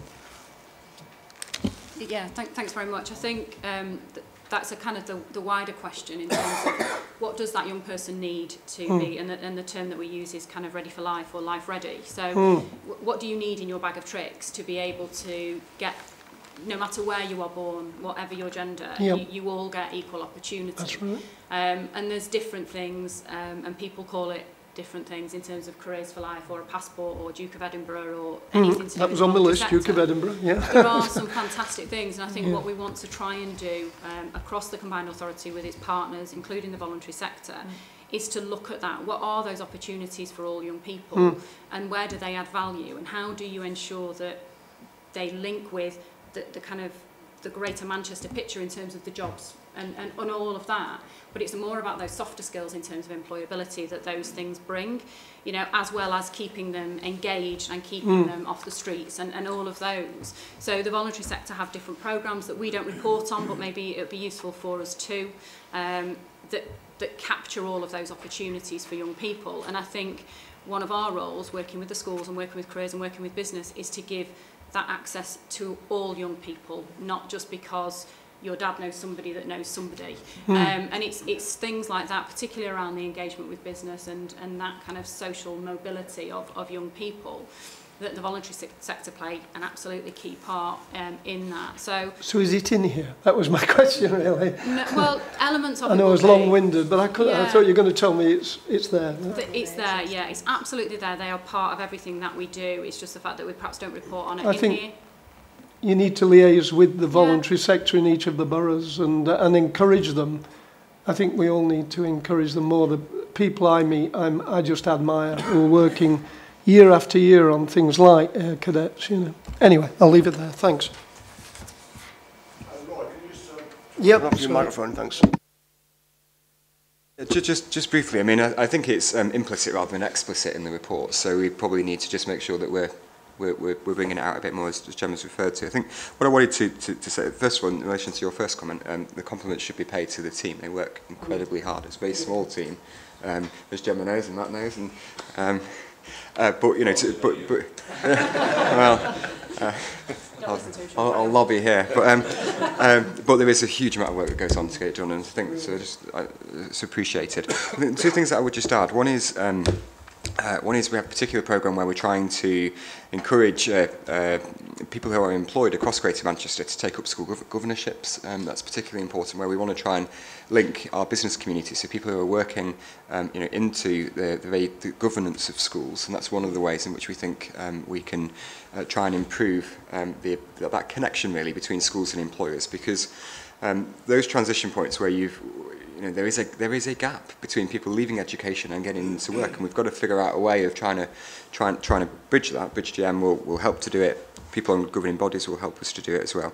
But secondly, there's an increasing trend of employers who are changing the way in which they recruit, especially in our services sector. So the banks, the financial institutions, the accountancy firms increasingly are trying to get young people at 16 into apprenticeships, as opposed to letting them go to college and then on to university, and they provide the training themselves. And so we need to be mindful not just of the opportunities that are available across Greater Manchester, but how employers are recruiting their young people at the same time, because that's particularly important for us to think about and not miss. Otherwise, we'll constantly be trying to push people into a labour market that doesn't want them. That's not helpful either. Thank you for that, Sean. Chris? Thank you, Chair. John touched on my point because I wanted to ask about the disadvantaged pupils, because it's highlighted in the report that they end Key Stage 4 19.5 months behind non-disadvantaged. And unfortunately, I think that part of that is due to lack of aspiration, particularly within certain areas of society. And my thought is the conference where you've got 300 pupils and 150 businesses, that may inspire some disadvantaged pupils to actually see that there are opportunities out there that are more than what maybe their parents do or their grandparents have done. And the question that I was going to ask is, what can be done to encourage schools to ask or encourage disadvantaged pupils to take part in these events? I mean, I think actually that's a really great question, because it's at the heart of what we're trying to transform here, and I think that's kind of the premise of the Greater Manchester strategy. So without going into too much detail, the Enterprise Advisor Network, we talked about, we had that career and enterprise funding, so those coordinators are in those schools, and the reason that they are eligible is that they have a high percentage of disadvantaged young people. So what that coordinator does with that business advisor, and it's usually a strategic business advisor, senior business leader, and the senior management of that team, they look at the plan for the school and then they start challenging which cohorts are you doing that activity with, why are you putting on a careers fair, and actually you've not really got a good supply of employers, and what benefit is that doing? And so there's a lot of challenge going in, and then you can start really tracking. So they've got some new tools that they're using, so the coordinator in our team can track which young people have had which activities. Equally, by being part of that network, you are guaranteeing that you will have at least one employer, one business encounter, quality encounter in every year you're in that school. And that's a minimum, and I think then through that kind of cohesion that we're trying to bring together, I will sit with those coordinators and say, I want to look at those plans, which kids are involved, what's the challenge like in those conversations, and I think that's how you start encouraging them to make sure that the bias is challenged, the culture is challenged, and that it's not just the careers person's job. So if you remember on the 5 pillars, this is about the curriculum staff making that curriculum relevant to those young people of all abilities and all backgrounds, and raising those aspirations that this subject can help you achieve this. These are the skills that you need. I'm going to bring you an employer who will tell you all about this. And I think it's one of a number of solutions, but I think if you can transform that existing curriculum to bring it to life in that way, and someone is monitoring it and checking, we've got more chance, I think, of bringing those disadvantaged young people to feel that they can achieve and they can go on because they've got a line of sight to what they want to work towards. Thank you, Chair, and apologies to the room for my phone going off. It's one of the disadvantages of having your phone on the desk is there's no hiding place when it does go, isn't it? I mean, just jump in there. It's good you're not in Rochester, because that'd have been £10 for the mayor's charity. I apologise. Can I say also, I think, as others have remarked, this is a very good report. It's very helpful, it's very informative, and I compliment the people who are responsible for bringing it forward. I actually have a number of comments to make, but I wanted to start with Roy's because it wasn't one that I intended to make. But he got me thinking about this because I think it's easy to perceive particularly uniformed organisations as being a bit old-fashioned, a bit old hat these days. And I was very interested in the point that you made regarding the number of people who move on to pursue a career interest in that. And it sort of rang a bell with me because my nephew, who didn't excel at school by any stretch of imagination, was a member of Stockport Sea Cadets and is now a petty officer on our nuclear submarines. So I don't think we should ever underestimate the importance. They may not be as fashionable as they once were, but these organisations are a career path, very often for youngsters who wouldn't otherwise think of development in those directions. So I've an overarching question which I'm going to leave to the end, but my specific one's on the first report, if I put it that way. Firstly, I wanted to back up what the Chair said right at the start of the discussion. The traffic light system is helpful and certainly informative, but I didn't understand, frankly, why some of them were categorised as yellow, which according to the key is progressing, but with some risks identified. I'm not going to run through all of them, but for example, there's one on page 5 about the Employers' Charter. Now, we've heard about that before as well, but I don't understand what the risks or issues identified are. The report certainly doesn't say, so I'd be interested to know a bit more about that. On the bottom of page 6, under apprentice transport offer, there's a short paragraph which ends with an even shorter sentence, and it just says to the end of December. Now, I don't know if there was something missed off there, but it's not quite clear to me what that's referring to. And what was the other one I had? Oh yes, on, sorry, page 4, going back, implementation of area-based review. It simply says we continue to work with colleges around developing a post-16 system that works for all residents. I kind of thought that might have benefited from a little more explanation. And my final point on this first report is immediately below that, priority 4 on the Education Employability Board. There is a sentence against that, but it doesn't tell us who's on it. And I don't know about the rest of the room, but I have absolutely no idea, so it'd be interesting if you could just comment on that. On the second report about Bridge GM, and I don't know, I think this may have been alluded to earlier on, so forgive me if it has, but on the progress and achievements to date, that figure of 77 schools, I appreciate this is relatively early days, and I appreciate you've got to start somewhere, and I appreciate that this is progress. But 77 schools out of how many? I mean, without context to the figures, they're frankly not very significant or don't have that much meaning to us. The overarching question, and again this report today is topical for me because at Stockport Council, as Councillor Wilson knows, last night we were discussing our own Work and Skills Commission. And I'm very interested to know, because we'd all accept there is no room these days, if ever there was, for duplication of effort and resources. I am very keen to understand how the impressive work that the combined authority is doing in this area overlaps, if it does indeed, or works with what is happening in our individual local authorities. Because I guess all 10 of the districts are doing pretty important work themselves on work and skills and what needs to be done to address these very challenging issues. I mentioned Stockport, simply topical in my mind. We had, as I say, discussed it last night. We have a series of events, networking, drop-in events, whatever you go, starting just next week. So I was very interested when you referred to the one, I think, at Lancashire County Cricket Ground. I don't know if that's a similar kind of thing. It's only a couple of miles away. It would seem to me, you know, are we doing the right thing in having our own, or might there have been a case for something on that side of Manchester, one on the other side of Manchester, or several of these events are dotted around Greater Manchester. But if somebody could say a little bit more about what the work that GMCA is doing on the skills issues, work and skills issues, and how that works with individual local authorities, I'd be very interested to hear more about that. Thank you, Chairman. can I just add to that? Because I had some similar questions, but the two things that Mark's not picked up that I would have done as well. In terms of those numbers of 77 schools, it'd be useful to know the geographic spread of them as well. And similarly, I think when you've got these 45 schools matched with careers advisors, again, what's the geographical spread of those? And clearly, I mean, the point that Mark makes in terms of working with other authorities is absolutely vital. And when you just look at which we haven't come to yet, the actual graphs in terms of achievements or attainment, the variations across the combined authority is immense, actually.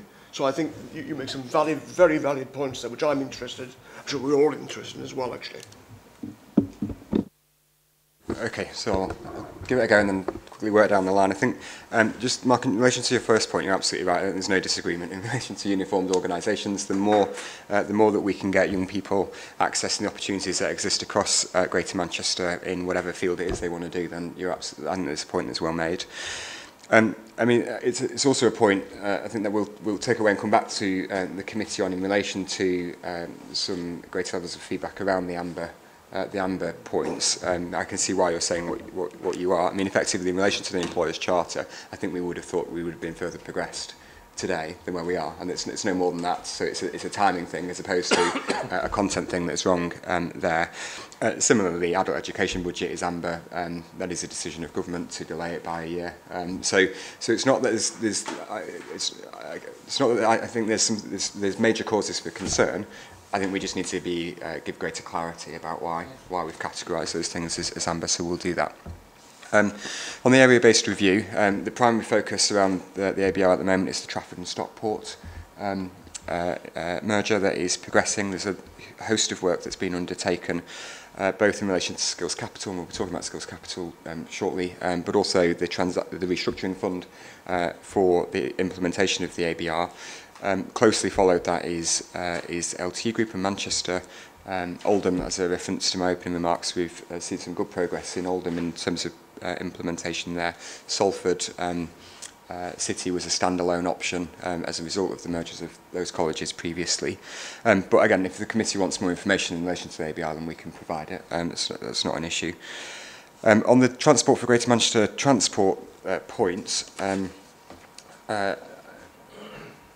well, I mean, in fact, I might let somebody else answer that. I don't know why it says to the end of December. I mean, ultimately, there was it's a travel pass for a month for apprentices to use public transport across Greater Manchester. There's also a bicycle scheme at the same time, so we're just trying to encourage the take-up of that. But I'll let others do some more. And last point, I think, in relation to skills and employment activity that's undertaken in each of the districts, I think, again, is well made. It needs to complement, not compete with the work of the combined authority, and we particularly, but equally, I don't view them as separate relationships. So the relationship between what happens here at Churchgate House and what happens in each of the town halls across Greater Manchester is strong. But it is a very complex landscape, the skills system. There's 2,500 training providers across Greater Manchester, and engaging with it sometimes is difficult. So I think where local authority representation is on the skills and employment partnership, there is a two-way dialogue. So we try and push out, I think, what happens here. Equally, we want local authorities to be telling us what is happening in each of those districts, and we can pick up the point to make sure that we're doing more of that, so that we're not duplicating, because that would be a grotesque waste of time and money. So just a couple of brief points to add. First of all, in terms of the report itself and the red, amber, green rating, one thing which we do look at in-house is a risk and issues log.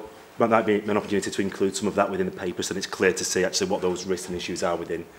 They're either amber or red, to make that more explicit. And just in terms of the Greater Manchester local authority relationship, actually that is really well developed. We've got a local leads network, so each of the 10 work and skills leads from each borough meets on a monthly basis with colleagues from the combined authority to do some of that planning.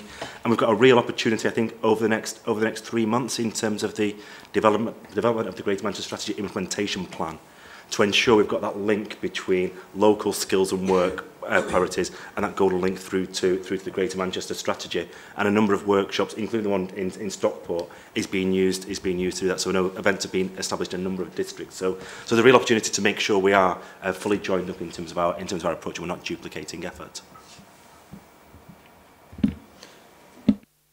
Sorry, I missed on the children's employment the board membership. We'll make sure we circulate the board membership. The portfolio holder for that is Rishi Shorey, as is in his portfolio for young people. So he's leading that, and Joanne Roney, as the chief executive of Manchester City Council, is the lead chief executive. But we'll get the details of the membership. I mean, the reason why the Education and Employability Board is in there, as Sean said, it's with Councillor Rishi, but actually what we have ensured is that the group that Nicola talks about in terms of her governance around careers and employability, that feeds both boards. So the Education and Employability was set up as something out of the review of children's services.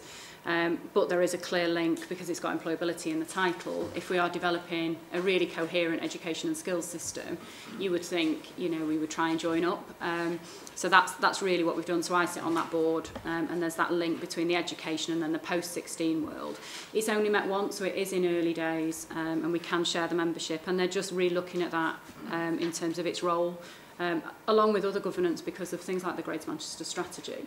But the reason why we put it in our skills bit is that there is a clear link between, as you'll come on to, and as you've identified, Chair, around the kind of the attainment at Key Stage 4, and then the knock-on effect that has in terms of a post-16 world. So it's our attempt to try and join up.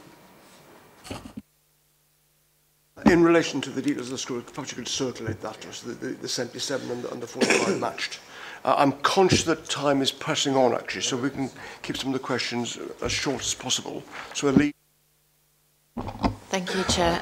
I will do my best to make it brief. In the first report, it was page 9, and it actually relates to several comments that have already been made, but we have a red item here, like early leavers. So to me, when it says red, although you've said before there was no major causes of concern, it being red makes me think that that's still quite significant. But the report doesn't expand as to actually what's being done and what's being changed and what extra how are we tackling that about the early leavers. So that was specifically in the first report. The second report, and it's a shame that Nicola's gone, because I've really enjoyed that report. It was really informative, and I broadly welcome what's being put there. I think this is really important, and as a business owner who actually has apprentices and who trying to find the right people to get on, it's so I'm pleased to see that generally. However, my concern is that when we talk about somebody at 16 going into an apprenticeship and then being educated through their apprenticeship by that employer, it's not losing sight of general education, and that because general education helps build confidence. Because you've chosen something at 16 doesn't mean that at 26 you may still want to do it. And without good general education and the understanding that your skills are transferable, that just because you've done one thing at this job doesn't mean that hasn't got value elsewhere, and understanding that knowledge and stuff as well. So I think that's really important and something we don't lose sight of. So that was really, I'm going to leave it at that because I'm aware that we've got time. But yeah, if you could just get back to me about the first bit on the early leavers. Thank you. Sorry, can I just pick up on that last point? Because one of the things I was going to raise, and there was a statement in here, I think on the strategic, it's the Bridget GM, existing strengths available to support the GMCA ambition. And at the strategic level is the ability to flex national models to fit GM and local objectives. And then there was another one, I think, a bit later on, in terms, again, of having the ability to actually, to shape the curriculum. And I think those are two really important points, actually, and I would like some examples of those. And it comes back to what Lisa's saying, really. At the end of the day, people, children coming through the system need to have all the basic building blocks in place. And also, some of those are soft skills, some of them are hard skills. And I think that's really, really important. So if somebody could share with me some of the examples of outside the meeting, because we're running short of time, of what we can do to vary, if you like, some of the national models, that would be helpful. And perhaps if you can take out more with, to answer Lisa's question.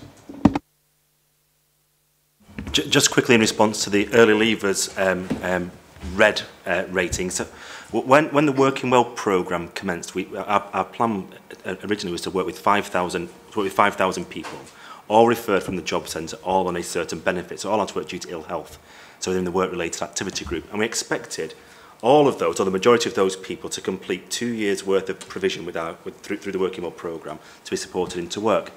And what's happened is, when people have been on that programme, their benefits have been reassessed. Either they've been reassessed as being fit for work, so moved on to job seekers allowance, or the larger number have been reassessed and being found unfit for work.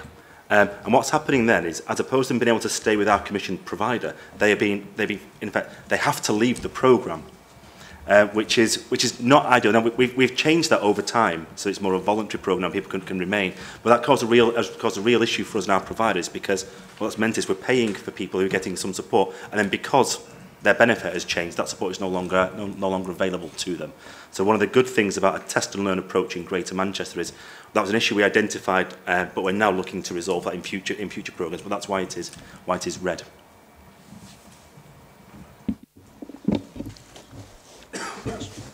This is Kate next. That's right. A couple of quick questions. I think the answer to the first one, I'm hoping, is a very short answer, possibly one word. In terms of the bridge and any other work you do in the monitoring and outcomes in terms of equality, that's being measured. Just want reassurance, really. The second part, I'm not sure whether it's really a question for Nicola, so if it is, just take it back. I'm just wondering if there's any positive interventions in terms of supporting those disadvantaged groups, because obviously you've talked in terms of the whole cohort, but is the disadvantaged groups that you're particularly targeting? So the answer to the first is yes, very much so. And through Bridge as well, it allows us to enter into a really positive dialogue with our partners as well, and some of those career professionals that are providing into our young people and those disadvantaged groups. So it gets us to gather more information that we would normally have access to, which is absolutely great. In terms of the types of interventions and your question, Chair, we can absolutely share some of the positive outcomes that have happened in Bridge with Careers and Enterprise, and specifically with ESF as well. So you can start to tangibly look and see what it feels like and what we are actually doing in that area. So we can share that outside of this meeting. Let me just summarise. I mean, I think it's an excellent report. Both the first report, which has a lot of detail in, and the initiatives in terms of, if I can call it careers advice generally, which is dear to my heart, I must say. I think that's all excellent. The concern that I've still got, and it's a concern I'm sure that all of us who live in certain authorities where there is underperformance in terms of attainment for at all sorts of levels, but particularly in GCSEs, A start to C, including English and maths. That is a big issue. So I mean, I think that is something that we have to address going forward. I accept that is principally at local authority level, but anything that can be done from the wider perspective, I just totally welcome. And I think it's clearly, I mean, we've got so many great aspirations for the combined authority. But at the end of the day, the most important building block here is our young children, our young people, having the right skills to ensure that they fulfil their true potential. And that's what I think life is so much about that. So your area is so good. There's a lot of detail that I can clearly see. There's a heck of a lot of work going on. And obviously we look forward to working with you going forward in the future. So the next thing we've got on then is the next presentation, which is on employment, unemployment skills and older residents in Greater Manchester. And could I, again, because of time, could I ask whoever's doing this little presentation to focus on just the key slides, perhaps?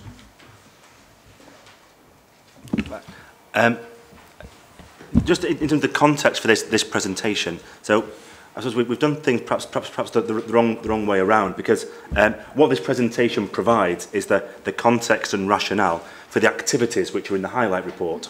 So in effect, this is the reason why we're doing that work. So I suppose a couple of kind of points really. I suppose first of all, the question of whether this type of information is useful for this committee, in which case we could provide it on an ongoing basis. And I suppose secondly, just a point around some of the unemployment information. One of the consequences of one of the implications of universal credit is we're still working through what data will be available once that rolls up, because at the minute we are able to kind of categorise people by claimant type. So are people claiming because of ill health? Are they claiming because they're a lone parent? Are they claiming because they're actively seeking employment? And they're claiming different benefits as a result of that. When people move on to universal credit, there will just be one benefit that people are claiming. So one of the things we're working through at the minute is how will we be able to get the granularity of information that we need in order to inform our policy decisions and actions, when in effect everybody will just be claiming universal credit. So that's just one of the things I wanted to pick up. So I wasn't intending spending any kind of significant time going through this presentation, because it is in effect the reason behind the highlight report that we've already gone through. So it's just if there are any specific questions on the data that are in there. We were saying something about, if you like, the skills and employment focus on the 50-plus working age. We haven't really touched on that. And clearly that was one of the agenda items that we were bringing to this committee. So it's a little bit on that, what we're doing, what we're achieving, what's to be done. I mean, it's some of that is in the original first report. It's green, which is good news, and then obviously we've got a couple of slides there, but it doesn't really say what the initiatives are, what we're doing to try and improve, if you like, the ability to get over 50s into employment. Yeah, fine. I can pick up a few points on that. So first of all, there's a Greater Manchester Ageing Hub. And I think the strategy for that has been to a scrutiny committee already and going to the combined authority next month. But a key work strand of that ageing hub is economy and work. So we have an economy and work group, and we've got some fantastic, I suppose, strategic relationships within that group with the Centre for Ageing Better, with the Department for Work and Pensions, and we've commissioned a number of pieces of work from the Centre for Local Economic Strategies and the Learning and Work Institute, to both at a locality level and pan-GM, in terms of what are the issues that are stopping older people either move into work and progress in work, and out of that are coming a number of key actions for us. Some of them Sean's already mentioned, in terms of that has informed our commissioning of the Work and Health programme. So we're supporting 22,600 people over the next 5 years who are out of work due to ill health or disability to get back into work. A significant proportion of those will be older people. So the research that we've had has helped to inform the specification of that work. The other element of Working Help, which is helping to shape, is around that early help offer. So those who are in work but at risk of falling out of work, or are recently unemployed due to ill health or disability. What can we do to quickly re-engage them back into it? And again, we know from the statistics that age is a key contributor to those issues. Just a couple of kind of smaller things that we're doing. Some really good work with the Ambition for Ageing campaign run, which is coordinated by GMCA, so voluntary sector organisations. We're currently in the process of commissioning a piece of work looking at, again, this is a test and learn piece of work in a couple of districts to look at what we can do to support older carers back into work, which I think will be a really interesting piece of work, because we know that's a key issue in Greater Manchester. But I suppose one of the more fundamental opportunities that we've got, and we fought quite hard to get something in the last autumn statement around ageing, because it is so important to Greater Manchester, is there's some wording in the autumn statement which commits government to work with Greater Manchester, the Department for Work and Pensions Job Centre Plus, to look at opportunities to improve employment support for older people, including consideration of locally tailored offer targeted at the over 50s. And there's a slight kind of change in tact in terms of asking government for a specific deal or a specific programme or a specific budget to be devolved to Greater Manchester. What that's actually enabled us to do is to work with central government DWP policy and strategy people, working with Greater Manchester to help co-design something that could help shape national policy, but also help to shape local policy. We've got a real opportunity to test something there. So we're currently working up with those local partners, including Job Centre Plus, and employers and national strategy and policy people in central government to look at what that could be. So I'll be able to come back in the next 3 months or so in terms of what we think that type of pilot could look like. So the final point is around employers, and one thing that's come out quite heavily through the research and an age-friendly employer summit which is held in November is actually, employers aren't always as good as they could be in making their opportunities available to older people, and so a few things came out of that, specifically looking at approaches around flexible recruitment, and can we help employers think differently about how they configure their roles so that they're more, I suppose, more opportunities of pathways into those roles for older people, so they can balance things like care responsibilities with work, which that itself is feeding into the employers' charter work, and also the Greater Manchester Workforce Development strand. So in effect, what can we do as public services leading by example in that area? So the number of kind of key pieces of work which are underway, which are coming together under the Greater Manchester Ageing Hub strategy. So I hope that's enough for now. Sorry, Susan. Okay. An emergency in hand. Okay. Thank you. Susan. Thank you.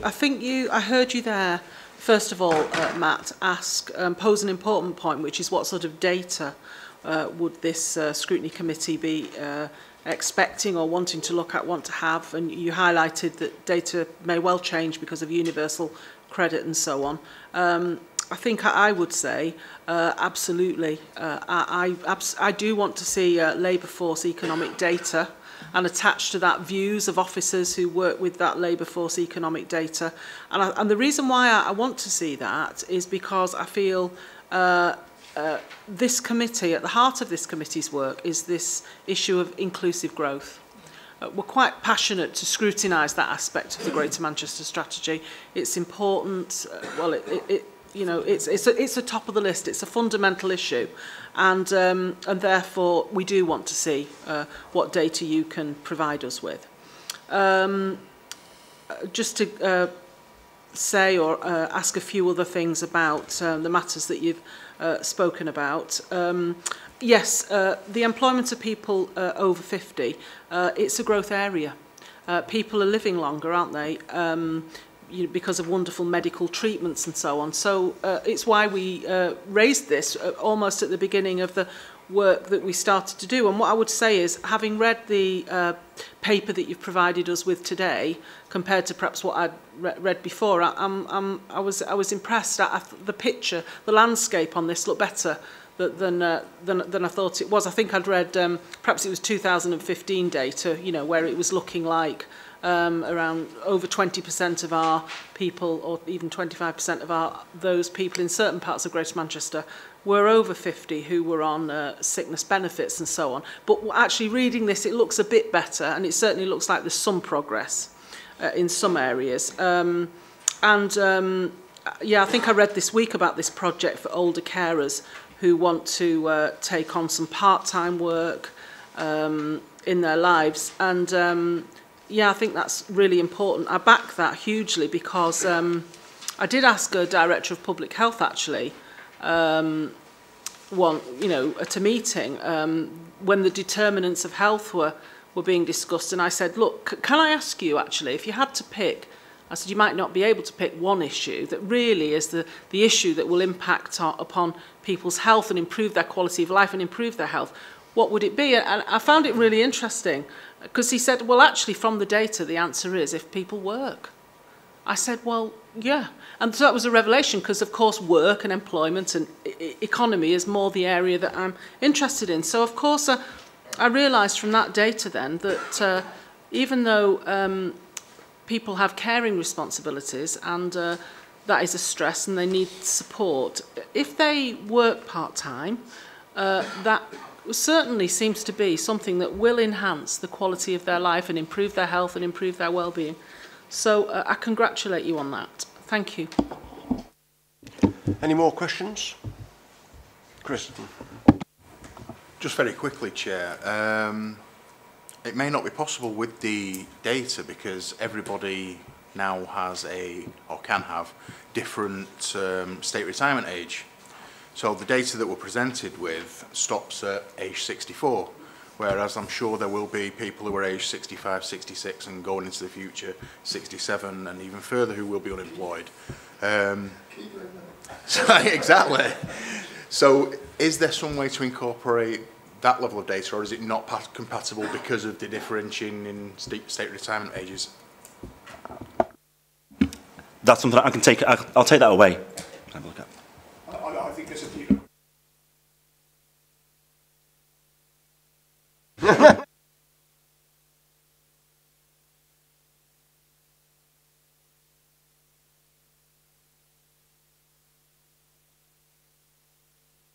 A bit more flesh in the bones in regards to the skills capital, so which was only in the main report under green, but as we were so interested in this, I thought it was only right and proper that we had a short presentation.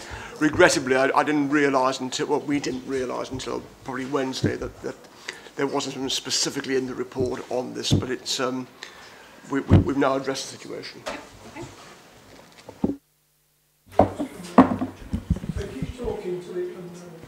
Right, thank you, Chair.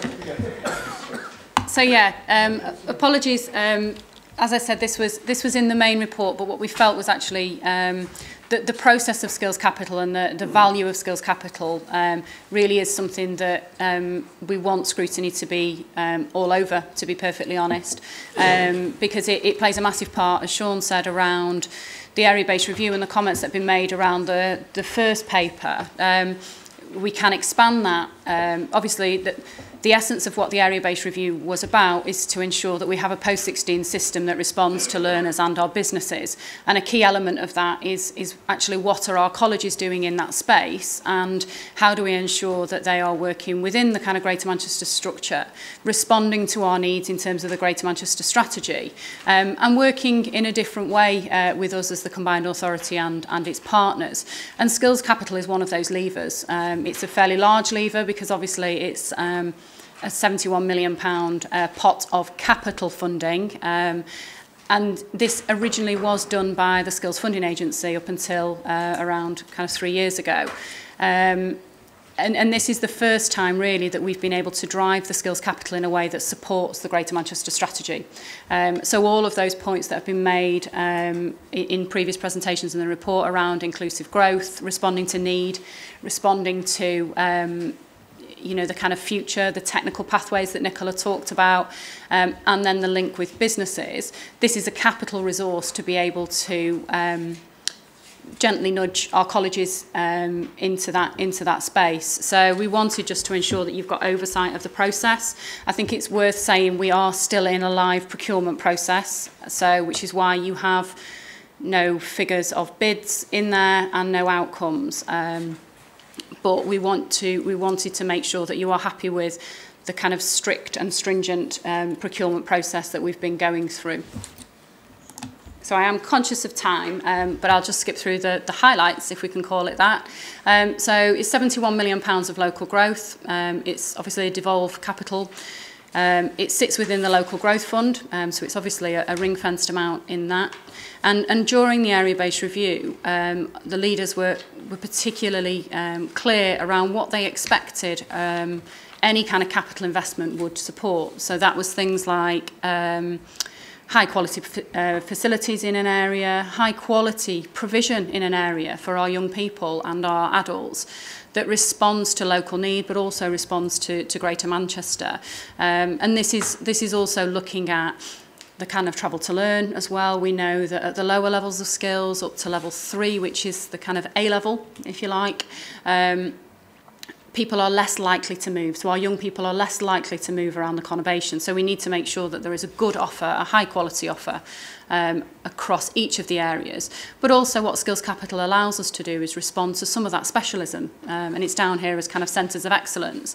So we know at level 4, level 5, very, very similar to the kind of health devolution conversation that we had many years ago. We don't need 10 of everybody doing everything because we haven't got enough money. And we know that people will move and move around the conurbation at level 4, level 5, level 6. So what we need to start doing now is starting to look at the specialisation, look at the employment growth, look at all of the economic needs and look at all of the data to start working with our colleges and the infrastructure around that to say what makes sense in specialism. So Skills Capital allows us to do that because you don't need kind of health at level 4, level 5, level 6 in all neighbouring colleges, because actually we could work collaboratively together to ensure there's a strong offer in the north of the conurbation where people can access it. So that's just really a little bit of a background. What we wanted to do was make sure that the Skills Capital aligned with any of the processes that came out of the area-based review, and Councillor Anstey has talked about that in terms of Trafford and Stockport, Manchester, Oldham, any of those that are requiring a transaction unit, which is the government kind of revenue funding for area-based review. Their timescales are tight, as you would expect, and what we wanted to do is make sure that the Skills Capital runs alongside that and doesn't hinder. So we launched in September. We've planned for 2 rounds, and it's 2 rounds within the 71 million. And the reason we did that is that we spent a huge amount of time and did a huge event for colleges and providers in this space to say, if you're going to go in round 1, this is the round whereby you're pretty much there in terms of your capital ask, you know, so your site is secured, or you know what the need is in your area, or the capital equipment ask. And then the second round, we committed to working with other providers and colleges to make sure that they were in a good place to be able to make an expression of interest. So the round 1 was launched. We've worked through in terms of the process, in terms of the expression of interest. And those that were not ready or that perhaps weren't eligible, we have committed a huge amount of time within the team and our kind of wider team within the CA to work with them to ensure that we get the highest quality bid. So it's more of a commissioning process than that's ever been available through the Skills Funding Agency. These are key investment principles, as I've said. You know, we want strong collaboration. We want improvements in the college estate. We want to ensure that our young people and our adults have the best educational facilities. That's absolutely what we want. And we want to ensure that we are working with our colleges to ensure that they respond to that. And we've been really, really hard on collaboration and partnership. So that point around kind of local area, what is the local area? You know, Stockport is very close to Trafford, and, you know, actually Hopwood Hall over in Rochdale, one of its campuses is really close to Manchester. So it gives us the ability to start a different conversation with our colleges to ensure that we don't duplicate, which is the point that came up before. And also it takes into account what the learners want and what the learners feel and how the learners move. So these are indicative figures. We can via between strands. And what we've done is strand 1 is the large redevelopment. So bear in mind, up until the kind of first round of Skills Capital that we had a few years back, we were kind of governed by the old biz at that point, the business. So we couldn't do what we wanted to do, I think is fair to say, across Greater Manchester. So this is really the first time that there's been this raft of Skills Capital available to colleges. So the biggest strand was around redevelopment, linked to the area-based review, if that was one of the outcomes. Then the second strand was around larger projects there. And again, this is things like responding to higher level skills, priority sectors, but also responding to what we know is coming down the line in terms of T-levels. How are you adapting to what your employers in your area are saying, and what is your capital ask in that space? And then the third strand is around smaller investment, because we still have a responsibility about the estate of those colleges as well. So again, we needed to make sure that we had that ability for the smaller projects to come through. And then what we wanted to do, because actually this is really quite a technical appraisal and we need to make sure that we have the flexibility about contingency if that needs to come up. We put a small contingency in there around management and due diligence and that we can move forward on. And it also includes, which you will have already seen, the 2 million of the digital skills, which was announced kind of pre the Mayor, actually. That sits within the Local Growth Fund. So just in terms of the process, very quickly, it's two-stage. We had an expression of interest and a full application. It is Green Book compliant. It asks all of those questions that you would expect to see from a skills funding agency or a government department, plus the bells and whistles that you would expect to see from Greater Manchester in terms of what's the added value, what's the social value, what else are you going to deliver against that Greater Manchester strategy. So the strategic fit was far more than colleges have ever kind of dealt with before, but that was what you would expect with GM managing it. It's overseen. The process was managed by ourselves within the core investment team, by the combined authority, and we also took some advice because of the scale of some of the projects that came through during EOI. We took some external advice as well, so that we really have got a really kind of strict and robust appraisal. And then final decisions go through the LEP and the combined authority. Now, the original dates for this were the Stockport and Trafford. We were hoping to run alongside the transaction unit, and the final dates for sign-off would have been the end of January. They're still working through the appraisal process, both on a skills capital side and on a transaction unit, because it is a huge capital ask, and you know we all kind of have seen kind of where Stockport is and how much Stockport Council is actually working with the college as well to ensure a truly kind of high quality offer. So that does take time, so which is why we've moved it forward hopefully until the end of February to make sure that everybody has got that time to move that forward. Just sets out the Green Book in terms of what we've expected and what we've expected from our colleges in terms of strategic, economic, commercial, financial and management, and then supporting documentation. You know, this is a capital build, so you would expect to see huge amounts of things. That's why we got external people in, because REBA Stage 3 is now different than REBA Stage 2. So again, we've ensured that we have got the expertise to make sure that this is robust.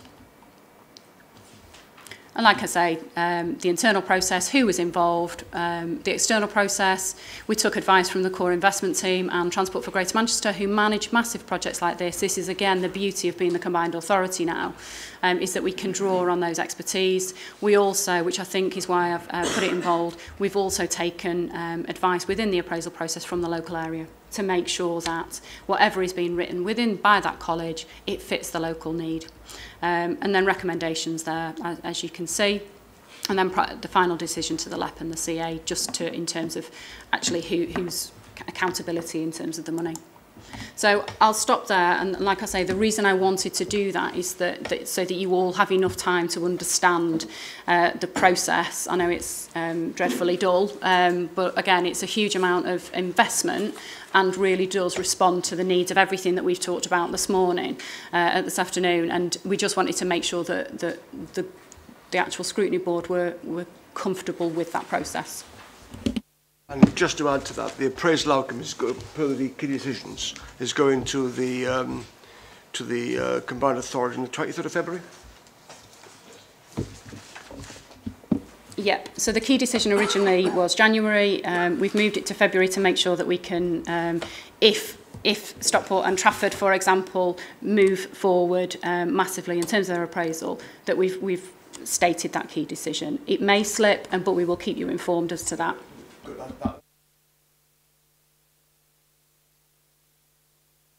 I'm sure you do, but if we're scrutinising, I assume we're the scrutiny committee for this in time, do you take into account inspection reports, say, in the last few years of different colleges? I won't go into any more detail, but I read them. You do. The officers dealing with this look at the particular, where they're making the bid, for what part of which college, and look at the inspection reports. Yeah, and thank you. And one of the biggest parts of that is to ensure that if there's a huge element within the appraisal process around quality and quality improvement. And Skills Capital is a real good driver to be able to do that. And the fact that it is kind of put out by the CA, it means that we can put more kind of conditions on that as well. It's just I wouldn't want the worst colleges to get the most money. I'll leave it at that. Sorry. Any more points? Oh, sorry, Sean. Go on. I mean, just on that last point, so value for money clearly particularly important, but one of the things that we don't have in Greater Manchester is an outstanding college. And for a city region our size, that's not good enough. And so what we want to try and do with any, whether it's either devolved AEB or whether it's Skills Capital or whatever, is to use it so that, you know, good money isn't going after bad, that it is going to have a positive impact on people who are accessing those institutions, because well, it's just not palatable to do the alternative. So I think you know, the point, the seriousness within which we take your point is not lost on us. Any more questions? Susan. Just to thank Roy for saying that, because I'm often minded to want to not necessarily, you know, push finance where there might be poor practice. However, I think it can be sometimes more nuanced. And with Sean saying we've never had an outstanding college in Greater Manchester, sometimes the equation can be if there's just not been enough investment. You know, it's a cycle really. If there's just not been enough investment, if there's just not been enough support, if there's been too much negativity, a previous college has not been able to come on. And, you know, sometimes when you've seen, say, in another sector, really good investment go into, especially a deprived area, and you get some sort of, if I pick health, just because I'm thinking of something back in Bolton, and you get some sort of really impressive health centre, and I mean, a big centre set up in a deprived area, and that, the motivation of the people who work there for a start can be just superb. And it can attract more highly skilled people to want to work there. So actually the built environment, you know, it can be more nuanced. It can actually, that sort of investment into an area, even if there's been some poor performance, can actually be transformative. So I try to keep an open mind. Thank you very much. Anything else? Long session. Thank you for Sean and your team. It's been answered some tricky questions. I thank the committee as well for asking some very good questions, actually. Clearly, it's a massive area for this committee, and it's a massive area for the combined authority. It's good to see things are moving in the right direction, but clearly there's a lot to do as well, actually. And in particular, I think, getting up, you know, attainment levels, because that's the way to, you know, well, one of the ways to improve the opportunities for our young people. So I've just got one final question in relation to this, all these sections. Again, on the key decisions, there's also a skills funding amendment to funding coming through in February. I'm just wondering how that's going to be handled as far as this committee is concerned. Yep. So yeah, thank you for raising that. The reason that that's on there is that we have an opportunity of certain elements of funding whereby we've had agreement from government of a change in policy, so therefore you can't deliver on certain things, and some underspends within the youth, apprenticeship, careers, everything that we've talked about today. And what we want to ensure is that that money's not lost back into government. So what we want to do is just take a very brief report as to setting out very transparently where that money's come from, what the original idea was, what government has set out in terms of the parameters of that spend, but it is there to actually drive the Greater Manchester strategy and to support all of those things that we've talked about today. So we've put it as a key decision because of the value of that, and like I say, transparency. We want to ensure that people are aware that that's what we're doing, and you know, whether it be commissioned, it will actually help support wider kind of youth, particularly particular engagement around careers and apprenticeships. So it would be appropriate for that to come to this committee, particularly bearing in mind it's a short report. We've always got a pretty full agenda for February. Okay. Thank you. All right, very quickly, then the work programme. Yes, is that what you are looking to me for? We've sent a tweaked work programme. We've tabled a tweaked work programme because there are a few changes. So for your meeting in February, we've got the industrial strategy, the funds for strategic projects post-2020. In particular, Councillor Ali, I think, was really interested in what happens vis-a-vis European funding. You've got the GMS performance dashboard, which you asked to see, and you've got the final iteration of the digital strategy. So that's going to be an extremely full meeting. I'd also draw your attention to the fact that 5 members, thank you very much, have identified themselves as willing to undertake a rapid review on the fair economy, fair wages theme. And I will be in touch with you very shortly with some, suggested dates to find out whether you're okay with that. And then finally, Councillor Hunter raised the issue to do with the airport. I am in discussions with colleagues from the airport to look to schedule that at an appropriate time within this municipal year. It won't. I would also draw your attention to the fact that the May meeting, there will not be a meeting in May, but there will be a meeting of this committee technically still in June. I think it's a bit of a sort of an odd thing before the meeting, the annual meeting of the GMCA. So anything else that people are interested in or got any comments, really happy to take those offline. Is that okay with everybody? Yep. Good, excellent.